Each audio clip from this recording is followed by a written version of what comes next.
Sir என்னுடைய ஜாதகத்துக்கு ஏதோ செய்வனை வச்சுட்டதா சொல்றாங்க சார். இப்படி செய்வனை வைக்க முடியுமா? செய்வனுங்கிறது உண்மையா?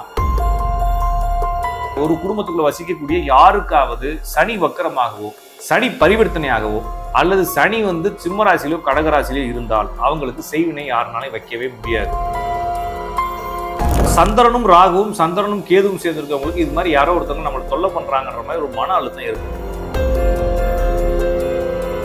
ஒரு ஜாதகத்துல சூரியனுடன் சேர்ந்த கிரகம் ஏதோ ஒரு கிரகம் வக்கரமாகவோ பரிவர்த்தனையாகவோ இருக்கு அப்படின்னா கண்டிப்பாக அவர் வேலை திடீர்னு தான் பறிப்போம்.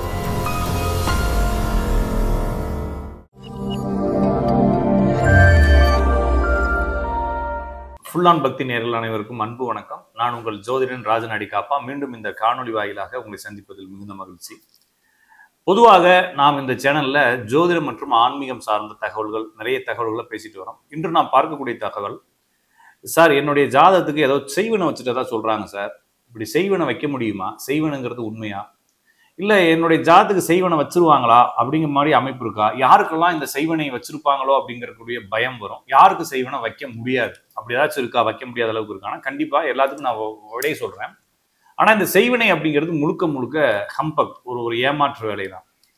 உங்களுக்கு எளிதாக புரியுற மாதிரி சொல்றேன். ஒரு 1000 வருடத்துக்கு முன்னால முகலாயர்கள் நம்மளுடைய இந்தியாவுக்குள்ள படையெடுத்து வந்தாங்க. அவங்க வெவ்வேறு வழிகளில் வந்தாங்க. நிறைய ஆலயங்களை அழிச்சாங்க, நிறைய மக்களை இது பண்ணாங்க, டிஸ்டர்ப் பண்ணாங்க. அதெல்லாம் படிச்சிருக்கிறோம் நம்ம. அதுக்கப்புறமா அவங்க ஆட்சி பண்ணாங்க, எல்லா ராஜாக்களையும் அழிச்சாங்க, நிறைய விஷயங்கள் அழிச்சாங்க அப்படின்னு சொன்னாங்க. அப்போ இந்த செய்வனை வைக்கிறதா இருந்தால் முதல்ல நம்ம யாருக்கு வச்சிருக்கணும்? கேரளாக்காரங்க தானே செய்வனை வைக்கிறதுக்கு ஃபேமஸ். இப்போ கேரளாக்காரங்கெல்லாம் என்ன பண்ணியிருக்கோம்னா, அந்த முட்டை கிட்டெல்லாம் வச்சுக்கிட்டு கருங்குட்டி, செங்குட்டி, கைக்குட்டி, குரலி இருளி எல்லாம் வச்சு என்ன பண்ணியிருக்கோம்னா, வந்த முகலாயர்கள் அனைவருக்கும் என்ன பண்ணியிருக்கணும், கப்புன்னு ஒரு முட்டை மந்திரம் போட்டு செய்வனை வச்சு மருந்து மாயம் வச்சு விட்டுருந்தாங்க. ஏன்னா எல்லா பேரும் ரத்தம் கைக்கு செத்துருப்பாங்க இல்லைங்களா? உண்மை தானே, நான் சொல்றது புரியும்னு நினைக்கிறேன் உங்களுக்கு. அது வச்சாங்களான்னா வைக்கல.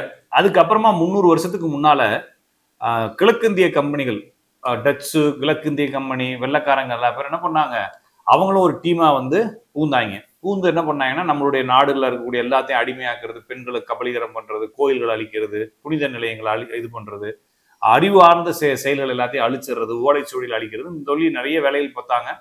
அவங்க தான் கல்வி கொடுத்தாங்க, அது கொடுத்தாங்க, இது கொடுத்தாங்கன்னு ஒரு டீம் சொல்லிக்கிட்டு இருக்காங்க. அதை நம்ம தனியா பேசிக்குவோம். அப்ப எப்படி பார்த்தாலும் அவங்க நம்மளை அடிமைப்படுத்தினாங்க வேற நாட்டுக்காரங்க. அப்ப என்ன பண்ணிருக்கணும், இந்த கேரளாக்காரங்களோ இல்லை நம்ம ஊருக்காரங்களோ அந்த செய்வனை மாய மருந்துகள் செய்யறவங்க என்ன செஞ்சிருக்கணும்னா, ஃபர்ஸ்ட் அவங்களுக்கும் சேர்த்து வச்சிருக்கணும். அவங்களுக்கும் வச்சு ரத்தங்கைக்கு சாவுறது, நைட்டு ஏதாச்சும் கருங்குட்டி செங்குட்டியை வச்சு அவங்கள வாயை கட்டி போடுறது, இந்த மாதிரி வேலை செஞ்சிருக்கணும் இல்லையா? மை மருந்துலாம் வச்சிருக்கணும். அப்படி ஏதாச்சும் வச்சாங்களான்னா வைக்கல. அப்போ 1000 வருஷத்துக்கு முன்னால புகுந்த முகலாயர்களுக்கும் செய்வனை வைக்கல, 500 வருஷத்துக்கு முன்னால பிறந்த கிழக்கிந்திய கம்பெனிகளுக்கும் இவங்க செய்வனை வைக்கல.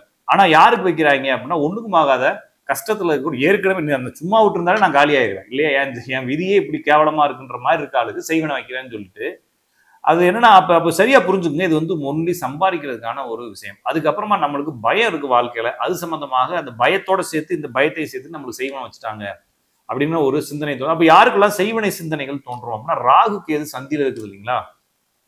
ஒரு கட்டம்ங்கிறது 30 டிகிரி. அந்த 30 டிகிரியில இந்த ராகு கேதுங்கிற கிரகம் 0 2 டிகிரிக்குள்ளே அல்லது 28 ஒரு 30 டிகிரிக்குள்ளே இருந்துச்சுன்னா நம்மளுக்கு யாரோ ஒரு டிஸ்டர்ப் பண்ணிட்டே இருக்கிறாங்க அப்படின்னு சொல்லி ஒரு மனக்குழப்பத்தை ஏற்படுத்தும். அதுக்கப்புறம் சந்திரனும் ராகுவும் சந்திரனும் கேதுவும் சேர்ந்திருக்கவங்களுக்கு இது மாதிரி யாரோ ஒருத்தவங்க நம்மளை தொல்லை பண்றாங்கன்ற மாதிரி ஒரு மன அழுத்தம் ஏற்படும். அதுக்கப்புறமா சனி ராகு அல்லது சனி வக்ரம் பரிவர்த்தனை விளிம்பு இருக்கிறவங்களுக்கும் இந்த மாதிரி ஒரு மாய தோற்றங்கள் அல்லது ஏதோ ஒரு நம்மளை யாரோ டிஸ்டர்ப் பண்றாங்க கூடிய அந்த சிந்தனைகள் ஏற்படும். அப்ப இவங்க எல்லாமே நமக்கு யாரோ செய்வனை வச்சுட்டாங்க, நம்ம முன்னேறாம போறதுக்கு காரணம் இதுதான் அப்படின்னு சொல்லி நம்புவாங்க. அப்ப ஒரு ஜாதகத்துல திடீர்னு விஷயங்கள் பறிபோவதற்கு, இப்ப உதாரணத்துக்கு நான் சொல்றேனே, ஒரு ஜாதகத்துல சூரியனுடன் சேர்ந்த கிரகம் ஏதோ ஒரு கிரகம் வக்கரமாகவோ பரிவர்த்தனையாகவோ இருக்கு அப்படின்னா கண்டிப்பாக அவர் வேலை திடீர்னு தான் பறிபோகும். அவருக்கு யாரும் மருந்து வைக்க தேவையில்லை, அவருக்கு அவரே வச்சுக்குவாரு, வேணுன்ற மாதிரி ஆப்பு வச்சுக்கிட்டாருன்ற மாதிரி வச்சுக்குவாரு. அப்ப என்னன்னா, சூரியனுடன் சேர்ந்த கிரகம் வக்ரம் பரிவர்த்தனையாக இருந்தால் அவர் ஏதோ ஒரு காரணத்துக்காக அந்த வேலையை விட்டு திடீரென வெளியேறப்படக்கூடிய சூழல்கள் ஏற்படும். அவர் திடீரென தனது தந்தையை இழந்து விடுவார். இதோட சேர்த்து ஒரு ஜாதக சனி வக்கரமோ சனி பரிவர்த்தனையோ அல்லது சனி சந்திலே இருந்துச்சுன்னா அவங்களுடைய குடும்பத்துல இந்த ஜாதகருக்கு ஒரு 25-20 வயசு இருக்கும்போது, அவங்களுடைய சித்தப்பா பெரியப்பாங்க ஒரு 40-45 வயசு இருக்கும்போது வரிசையா விக்கெட்டா விழுகும். ஆள் காலி ஆயிட்டே இருப்பாங்க, சித்தப்பா பெரியப்பெல்லாம் காலி ஆயிட்டே இருப்பாங்க. இந்த சனி பவர் ஆச்சு அப்படின்னா சனி வக்ரமோ சனி பரிவர்த்தனையும் ஆச்சுன்னா குடும்பத்தை அப்படியே அடிச்சு பிரிக்கும், சதன்னு பிரிக்கும். ரொம்ப பெருசா கூட்டமா வாழ்ந்திருப்பாங்க, சித்தப்பா பெரியப்பா மாமா அத்தை எல்லா பேரும் ஒரே பழைய வீடுகள்ல மரபு வீடுகள்ல திருவிழான்னு வாழ்ந்திருப்பாங்க. ஆனா ஒரு இந்த பையனுக்கு ஒரு 18-20 வயசு ஆகும்போது அப்படியே சில்லி சில்லியா பிரிஞ்சு சித்தப்பா ஒரு ஊருக்கு போவாரு, சித்தப்பா பையன் வேற ஊர்ல படிக்க போவான், பெரியப்பா செத்து போவாரு, தாத்தாவுக்கு வயசாகி போயிடும். ஆனா இந்த மாதிரி ஒரு குடும்பம் அப்படியே அமையும் பொழுது இதெல்லாம் ஏன் நடக்குதுன்னு தெரியாம நிறைய குழப்பத்துக்கு ஆளாகி சித்தப்பனுக்கு அவர் மருந்து வச்சிட்டாரு. இப்ப எனக்கு சமீபத்துல 3 நாளைக்கு முன்னால எனக்கு இப்ப நான் சொல்றதுனால தப்பு இல்லை, அவரு கோச்சுக்கு போறதும் இல்லை. எனக்கு ஒருத்தர் ஃபோன் பண்றாரு, ஐயா உங்கள்கிட்ட நான் ஜாதகம் பார்க்கணும், நீங்க அவருடைய பிறந்த தேதி எனக்கு எப்பயும் போல எனக்கு வாட்ஸ்அப்ல அனுப்பிச்சுவீங்க, நான் பார்த்து சொல்றேன் அப்படின்னு சொல்றேன். ஐயா நான் உங்களுக்கு ஓப்பனா சொல்லிடுறேன் பேசுறதுக்கு முன்னாலே, ஜாதகர் உயிரோட இல்லை அப்படிங்கிறாங்க. ஜாதகர் உயிரோட இல்லைன்னா நம்ம எதுக்கு சார் ஜாதகம் பார்க்குறீங்க அப்படின்னு கேட்குறேன். இல்லைங்க சார் ஜாதகம் உயிரோட இல்லை, ஆனா எனக்கு தெரிந்த ஜோசியர்கள் ஒரு 2-3 பேர்த்துட்டு போகும்பொழுது இந்த ஜாதகருடைய பெரியப்பா, அதாவது என்னுடைய அண்ணன் என்னுடைய குடும்பத்துக்கு செய்வனம் வச்சிருக்கிறதாக சொல்றாங்க, அது உண்மையான்னு பார்க்கணும் அப்படின்னு அந்த அந்த உங்க பெரியப்பா, அதாவது அந்த ஜாதகருடைய பெரியப்பாங்கிறப்ப உங்க அண்ணன் எங்க இருக்கிறாருன்னு கேட்கிறேன். நானு அண்ணன் எல்லா பேருமே ஒரே குடும்பமா தான் சார் வாழ்றோம், இந்த பையனுக்கு ஸ்கூல் படிக்க வச்சது கூட்டு போறது வரதெல்லாம் எங்க அண்ணன் தான்.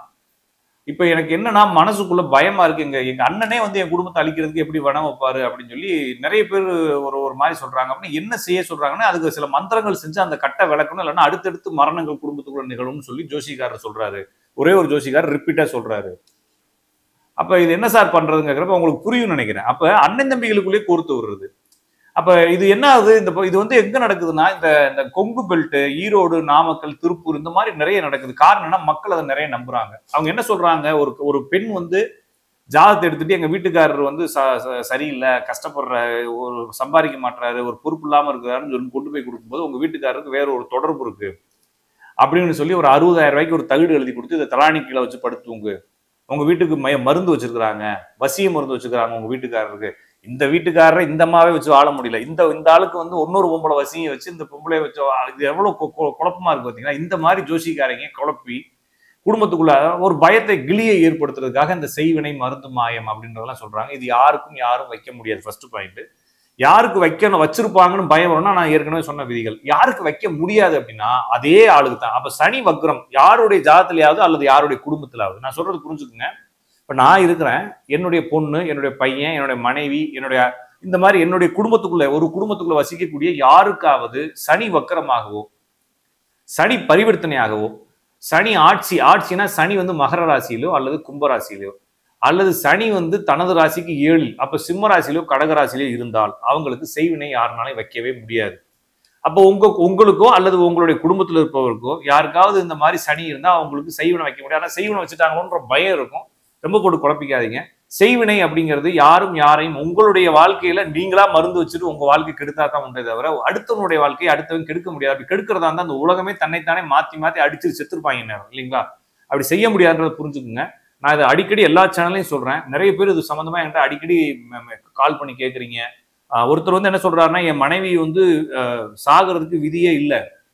ஒருத்தருடைய மனைவி இறந்துட்டாங்க. என்னுடைய கிளைண்ட் ஒருத்தவங்க அவர் என்கிட்ட கேட்கிறாரு, இன்னொரு ஜோசியர்கிட்ட போய் பாக்குறப்ப இந்த உங்களுடைய மனைவி சாகிறதுக்கு விதியே உங்க மனைவி ஜாதத்துல இல்லை, உங்க ஜாதத்துல இல்லை, ஆனா அவங்க இறந்துருக்காங்கன்றப்ப உங்களுடைய சொந்தக்காரங்க யாரும் மருந்து வச்சுதான் அவங்க இறந்துருக்காங்க, அந்த மருந்து சரியா எடுத்துக்கணும் உங்க பிள்ளைய வாழாதுன்னு சொல்லிக்கிறாங்க. அப்ப என்னன்னா இதெல்லாம் சம்பாதிக்கிறதுக்காக மக்களை குழப்பக்கூடிய உக்தின்றதை புரிஞ்சுக்கலாம். எனவே இந்த செய்வினை, மாய மந்திரம், மருந்து வைக்கிறது, இந்த மாதிரி வென வைக்கிறதுலாம் பொய். அப்படி யாருக்கும் வைக்க முடியாது. அப்படி வைக்க முடியாத ஜாதகங்கள் நான் சொன்ன மாதிரி உங்க குடும்பத்துல யாராச்சும் ஒருத்தருக்கு சனி வக்ரமோ பரிவர்த்தனையோ சனி ஆட்சி உச்சம் நீசமோ இருந்தால் போதுமானது. உங்க குடும்பத்துக்கு யாருனாலையும் செய்வினை வைக்க முடியாது. இது போல நிறைய தகவல்கள் அடுத்தடுத்த வீடியோக்குள்ள நிறைய பேசலாம். நன்றி, வணக்கம்.